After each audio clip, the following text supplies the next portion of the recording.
Hello everyone and welcome back. हम पढ़ रहे थे income tax, profit and gains from business profession का टॉपिक हमारा शुरू हुआ था।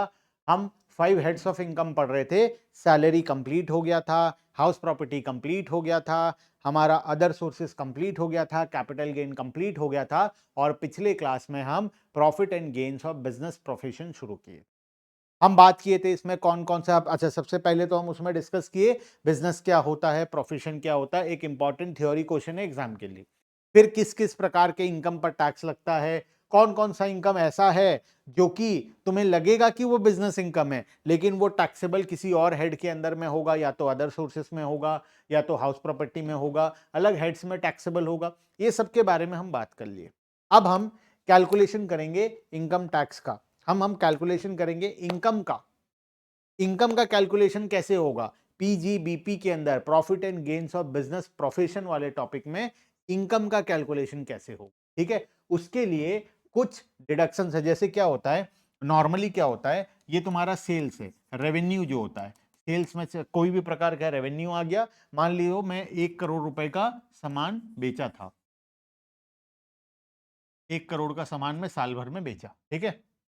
अब 1 करोड़ रुपए का जो सेल्स है, इसमें से मेरे एक्सपेंसेस माइनस होंगे, चाहे वो परचेज के, वो सैलरी हो, रेंट हो, ये वो सारे एक्सपेंस माइनस करूंगा ना। मुझे टैक्स किस पर देना है? प्रॉफिट पर देना है। तो दुकान चलाने के लिए खर्चे भी हैं बहुत सारे। मान लो मैं किराने की दुकान चलाता हूँ, किराने की दुकान में मैं 1 करोड़ रुपए का सेल किया। इस 1 करोड़ के सेल के अगेंस्ट में मेरे बहुत सारे खर्चे हैं। मान लो 90 लाख रुपए का तो मैं सामान खरीद कर लाया था, जिसको मैं 1 करोड़ में बेचा हूँ। उसके बाद स्टाफ है मेरी दुकान में 4 ठो, उनका सैलरी होता है महीने का 10-10 हजार, महीने का 40 हजार, साल भर का 4,80,000 रुपए का सैलरी हो जाता है। उसके बाद रेंट होता है महीने का 20 हजार के हिसाब से 2,40,000 का। अदर खर्चे, इलेक्ट्रिसिटी, मेंटेनेंस, ये वो मिलाकर लास्ट में जो प्रॉफिट बचा, इस प्रॉफिट पर मैं टैक्स देता। बात समझ में आया? ये है जनरल कैलकुलेशन। अब आज हम बात करेंगे कि ये जो डिडक्शंस हैं, ये जो लेस हो रहा है, ये जो माइनस हो रहा है, डिडक्शंस हैं, ये डिडक्शंस कौन कौन से अलाउड होंगे और कौन कौन से अलाउड नहीं होंगे। तो ये जो खर्चे माइनस होंगे ना, ये जो डिडक्शंस होंगे, ये डिडक्शंस के बारे में आज हम पढ़ेंगे। आज हम वो लिस्ट ऑफ डिडक्शंस पढ़ेंगे कि तुम इनमें कौन कौन से खर्चे को माइनस कर सकते हो और कौन से खर्चे को माइनस नहीं कर सकते, क्योंकि बहुत सारा चीज इसमें अलाउड होता है, बहुत सारा चीज अलाउड नहीं होता है, ठीक है। आओ आज का टॉपिक शुरू करते हैं। बिजनेस प्रोफेशन के अंदर में अलाउएबल डिडक्शंस, कौन कौन से डिडक्शंस अलाउएबल हैं, उनके बारे में आज हम पढ़ेंगे, ठीक है। तो सबसे पहला एक general principle, deduction allowed. General principle क्या है? General principle first, any expenditure incurred in consideration of commercial expediency on the basis of the principle of ordinary commercial trading is allowed a deduction। Basically बोल रहा है वो खर्चे जो normally एक इंसान अपने बिजनेस को चलाने के लिए करता है, वो खर्चे जो हैं वो अलाउड किए। नॉर्मली क्या खर्चे करता है सर? नॉर्मली वो इलेक्ट्रिसिटी बिल पेमेंट करता है, टेलीफोन बिल पेमेंट करता है, स्टाफ के सैलरी देता है, साफ सफाई का खर्चा होता है, मेंटेनेंस का खर्चा होता है, और ऐसे नॉर्मली बहुत सारे एक्सपेंसेस होते हैं छोटे मोटे जो नॉर्मली हर एक बिजनेस में लगता है। तो वो सारे एक्सपेंडिचर को हम लोग अलाउ कर देंगे जो एक नॉर्मल कोर्स ऑफ बिजनेस में होता है। उसके बाद commercial expenditure simply means expenditure made by prudent man. एक नॉर्मल इंसान जो एक्सपेंडिचर करेगा वो सभी एक्सपेंडिचर अलाउड होगा। ऐसा इसका मतलब ये नहीं कि तुम मोबाइल का एक्सपेंस अलाउ है तो घर में 10 लोग हैं, 10 का मोबाइल रिचार्ज किए और बिजनेस एक्सपेंस में क्लेम कर लिए। ये कमर्शियल एक्सपेंडिचर नहीं है। नॉर्मली एक किराने की दुकान में कितने मोबाइल होने चाहिए? एक मोबाइल या 2 मोबाइल, कस्टमर से बात करने के लिए, किसी का ऑर्डर लिखने के लिए, या डिलीवरी वाले के पास तो 1-2 मोबाइल फोन होना चाहिए। तो वो 1-2 मोबाइल फोन का खर्चा अलाउ हो जाएगा। बात समझ रहे हो? तो नॉर्मली एक ऑर्डिनरी कोर्स ऑफ बिजनेस में जो एक्सपेंडिचर होता है वो अलाउ हो जाए, उसको हम माइनस कर सकते हैं। नेक्स्ट, एनी अदर एक्सपेंडिचर, कोई और प्रकार का expenditure which was incurred in carrying on the business, जो बिजनेस करने टाइम लगा है तुम्हारा, और profession is incidental to such profession, उस बिजनेस से रिलेटेड है। मान लो मैं क्लासेस पढ़ा रहा हूं, इस क्लास को पढ़ाने के लिए मुझे इंटरनेट रिचार्ज करना पड़ता है। बात समझ रहे हो? मुझे इंटरनेट का रिचार्ज करना पड़ता है, तो इंटरनेट एक्सपेंस क्या मुझे अलाउ होगा मेरे प्रॉफिट से एडजस्ट करने के लिए? ऑब्वियसली अलाउ होगा। अच्छा, काम करते करते ये मान लो भगवान ऐसा ना करे ये लाइट खराब हो जाए, ये जो ऊपर लाइट लगा है मेरे ये खराब हो जाए और मुझे इस लाइट को रिपेयर करवाना पड़ जाए और रिपेयरिंग में 800 रुपए या 1000 रुपए लग जाए, क्या ये 1000 रुपए अलाउ होगा? तो ये नॉर्मल कोर्स ऑफ बिजनेस का एक्सपेंस है, ये सब एक्सपेंसेस होते रहते हैं हर एक बिजनेस में, ये सभी एक्सपेंस को अलाउ करना पड़े। बात समझ में आ गया?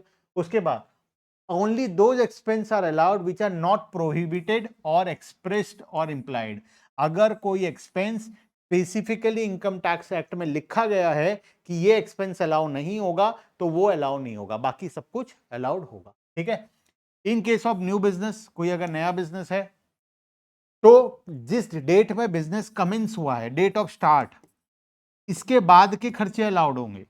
इसके पहले अगर कुछ खर्चा हुआ है तो उसका ट्रीटमेंट कुछ और होगा, वो हम अलग से पढ़ेंगे। ठीक है। तो बिजनेस के स्टार्ट के बाद का एक्सपेंस तो अलाउड हो जाएगा, उसके पहले के खर्चे, बिजनेस शुरू करने से पहले कोई छोटा मोटा खर्चा लगता है, ये जो खर्चे हैं इसको प्रिलिमिनरी एक्सपेंसेस बोलते हैं और उसका ट्रीटमेंट हम अलग से पढ़ेंगे। ठीक है। आ जाओ नेक्स्ट।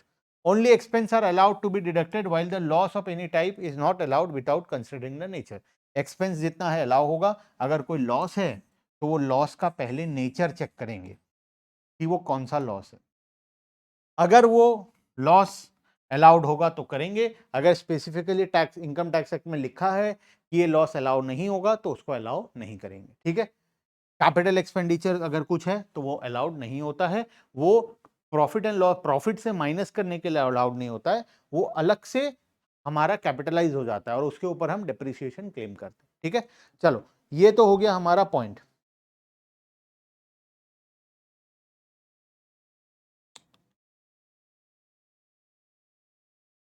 नेक्स्ट पॉइंट नंबर 7 के बाद लिस्ट ऑफ डिडक्शंस। कुछ डिडक्शंस है उसका कुछ लिस्ट दिया गया है, एक स्पेसिफिक लिस्ट दिया है जो नॉर्मली अलाउड होता है। अच्छा, हर एक डिडक्शन के लिए एक सेक्शन नंबर है, जैसे सेक्शन नंबर 30 में लिखा गया है रेंट के बारे में, rates, taxes, repairs, insurance for building use for the purpose of the एसएससीज बिजनेस। मेरे बिजनेस में जो बिल्डिंग में यूज कर रहा हूं उसका इंश्योरेंस प्रीमियम, रेंट बिल्डिंग का, उसका रेट, टैक्सेस, रिपेयर्स, ये कुछ भी है तो वो सेक्शन 30 के अकॉर्डिंग उसको डील किया जाएगा और नॉर्मली ये अलाउड होता है। Repairs and insurance premium paid connection with plant and machinery, furniture, अगर प्लांट मशीनरी के ऊपर अगर कोई इंश्योरेंस है, कोई रिपेयर्स है, कोई मेंटेनेंस है तो उसके लिए सेक्शन नंबर 31 है। Depreciation, building, plant and machinery, ये सब का सेक्शन नंबर 32 है। टी डेवलपमेंट अकाउंट ये एक अलग से होता है, ये एक स्पेशल नेचर है, ये एक स्पेशल वाला केस है, 33 AB में होता है। ठीक है। एक्सपेंडिचर ऑन साइंटिफिक रिसर्च, कुछ बिजनेस ऐसे हैं उसको हम 35 AD का बिजनेस बोलते हैं या 35 बोलते हैं। नॉर्मली क्या होता है, गवर्नमेंट क्या करता है ना, जो लोग साइंटिफिक रिसर्च, देखो रिसर्च एंड डेवलपमेंट किसी भी कंट्री के लिए बहुत इंपॉर्टेंट है। ठीक है। तो रिसर्च एंड डेवलपमेंट में क्या होता है, बहुत एक्सपेंस लगता है और कभी कभार वो रिसर्च सक्सेस होता है, कभी फेल भी हो जाता है, फेल हो गया तो पूरा पैसा डूब गया। लेकिन रिसर्च एंड एक्सपेंडिचर नहीं होगा तो डेवलपमेंट कैसे होगा? तो इसीलिए गवर्नमेंट क्या किया, रिसर्च एंड डेवलपमेंट के केस में, साइंटिफिक रिसर्च के केस में गवर्नमेंट बोला कि कोई भी खर्चा होगा तो वो 100% अलाउड होगा, चाहे वो जो रिसर्च कर रहे हो तुम वो सक्सेस हो या फेलियर हो, उससे कोई मतलब नहीं है। हर एक एक्सपेंस स्पेसिफिकली इनका अलाउड होगा क्योंकि ये बहुत इंपॉर्टेंट है किसी भी कंट्री के डेवलपमेंट के लिए और यहाँ पर गवर्नमेंट टैक्स बेनिफिट देने के लिए इनको अलग से ट्रीटमेंट देता है, जिसके बारे में हम अलग से भी पढ़ेंगे। ठीक है। नेक्स्ट, पेटेंट कॉपीराइट का expenditure 35A, expenditure on know how, कोई चीज का नॉलेज का एक्सपेंस है 35AB, expenditure on eligible project और स्कीम्स, कुछ एलिजिबल प्रोजेक्ट स्कीम है उसका सेक्शन है 35AC। ये तुम्हें याद नहीं करने, ये तुम्हारे काम के लिए, तुम्हें बस ध्यान रहे इसके लिए है। प्रिलिमिनरी एक्सपेंस, प्रिलिमिनरी एक्सपेंस के लिए कौन सा है, सेक्शन 35D है प्रिलिमिनरी एक्सपेंस के लिए, जिसके बारे में हम बात कर रहे थे अभी। प्रिलिमिनरी एक्सपेंस मतलब बिजनेस शुरू होने से पहले का खर्चा, वो खर्चे के लिए हम अलग से सेक्शन 35D में पढ़ेंगे। एक्सपेंडिचर ऑन डी मर्जर और amalgamation, expenditure incur on voluntary retirement scheme, employee को VRS दिए हो, वॉलंटरी रिटायरमेंट स्कीम, एम्प्लॉय को बोले हो कि वक्त से पहले खुद रिटायर हो जाओ, हम तुम्हें एक्स्ट्रा पैसा देंगे, तो वो वॉलंटरी रिटायरमेंट का है 35DDA के अंदर में। बात समझ रहे हो? तो इस तरीके से अलग अलग एक्सपेंस के लिए अलग अलग सेक्शन बनाए गए हैं। कुछ एक्सपेंस में स्पेसिफिक रूल्स हैं, और बाकी नॉर्मल रूल्स बाकी जगह एप्लीकेबल होता है। ठीक है, आओ नेक्स्ट में चलते हैं। कुछ और पॉइंट्स हैं। Deduction for expenditure on prospecting etcetera for certain minerals. Minerals को फाइंड आउट करने के लिए खर्च कर रहे हो, जमीन में तेल निकालने की कोशिश कर रहे हो बहुत बार एक्सपेंडिचर फेल भी हो जाएगा, गड्ढा कोड़ोगे, मेहनत करोगे, खर्च करोगे, सक्सेस नहीं होगा, बहुत जगह सक्सेस भी हो जाएगा। तो इनके लिए एक स्पेसिफिक कैटेगरी 35E के अंदर में इनका डिटेल दिया गया है। और कोई एक्सपेंस है, ये सब आ जाता है अदर डिडक्शंस के अंदर में, चाहे वो स्टॉक का इंश्योरेंस हो, चाहे एम्प्लॉय को बोनस या कमीशन दिए, चाहे इंटरेस्ट ऑन बोरोड कैपिटल हो, अलग अलग प्रकार का बाकी सब बचा खुचा आ जाता है अदर डिडक्शंस, जो कि सेक्शन नंबर 36 के अंदर में डील किया जाता है। क्लियर है? तो हम डिडक्शंस के बारे में पढ़ रहे हैं, ये है वो डिडक्शंस जो कि अलाउड होते हैं। आ जाओ नेक्स्ट, और भी डिडक्शंस है, इतना लिस्ट है ये, अच्छा लास्ट है ये 22 तक है।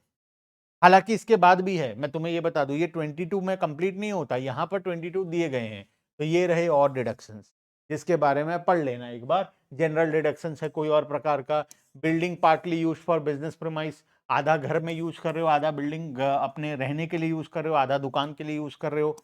और कोई प्रकार का एक्सपेंस है, ये सब के लिए अलग अलग सेक्शंस दिए गए हैं, अलग अलग सेक्शन के अंदर स्पेसिफिकली प्रोविजंस दिए गए हैं। ठीक है, चलो अब हम आगे चलेंगे। ये तो 22 लिस्ट हो गया। क्या ये 22 के लिस्ट को याद रखना है? रख सकते हो, रखना चाहो तो रख सकते हो, तुम्हारी मर्जी है, तुम रखना चाहो तो याद रख सकते हो। ठीक है, चलो next.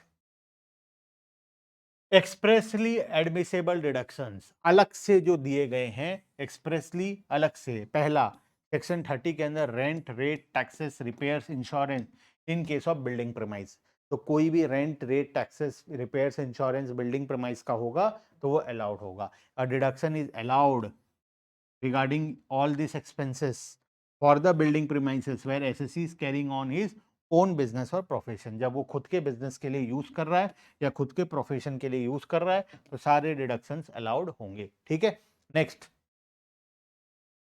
Repairs and insurance of machinery, plant and furniture, section 31। यहां पर कुछ स्पेसिफिक वाला दिया गया है। लिस्ट में तो 22 था, हम 22 को पूरा एक एक करके नहीं पढ़ेंगे, हम उसमें से कुछ स्पेसिफिक वाले को पढ़ेंगे, बाकी को हमारा काम नहीं है। ठीक है, तो बताओ रिपेयर एंड इंश्योरेंस मशीन का क्या होगा, प्लांट एंड मशीनरी, फर्नीचर, ये सब का क्या ये अलाउड होगा? यस, ये भी अलाउड होगा। Under section 31 the following deduction shall be allowed in respect of expenditure incurred on repairs and insurance of machinery.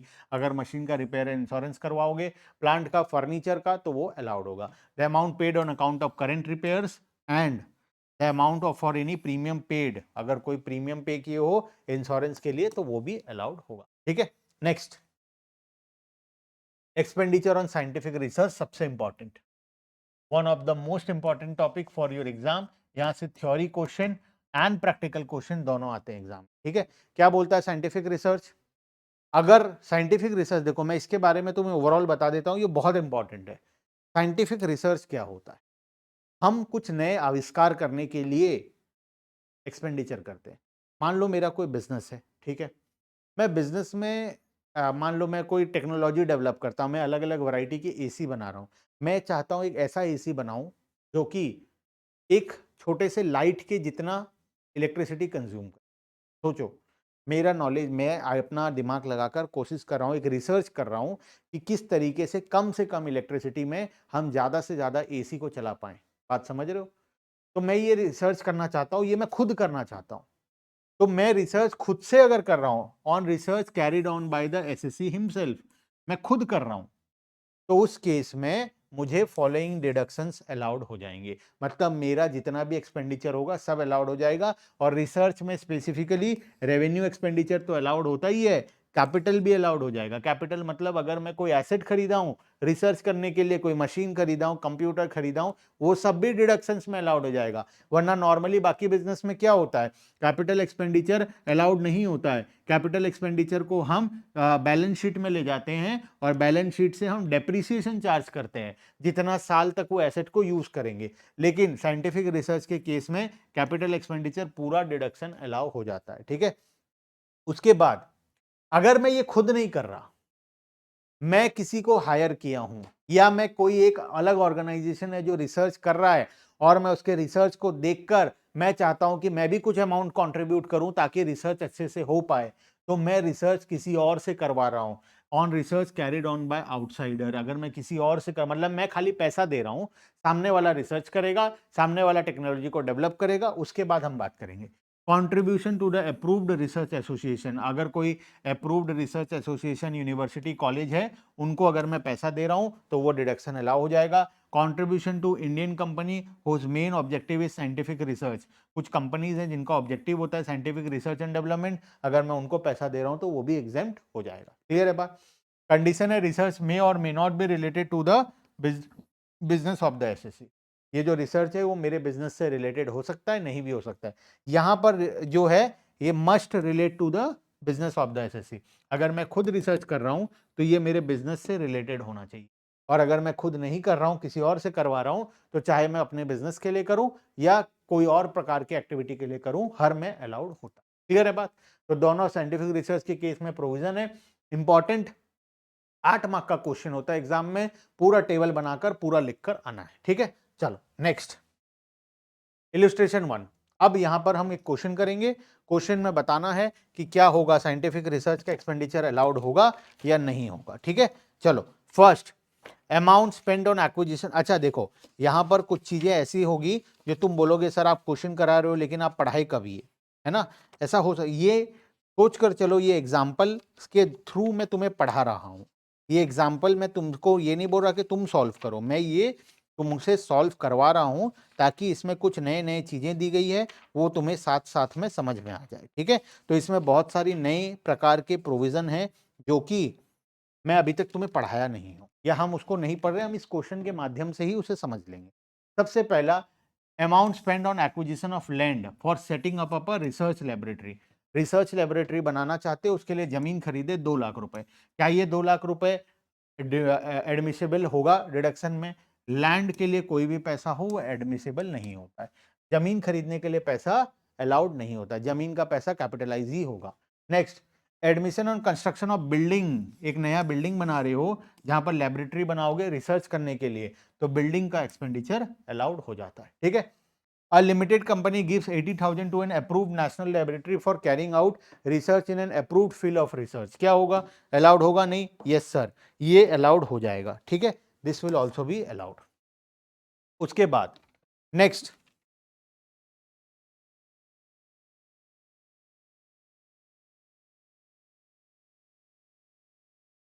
Fourth number, इसके बाद और भी है, नेक्स्ट कर देता हूं मैं।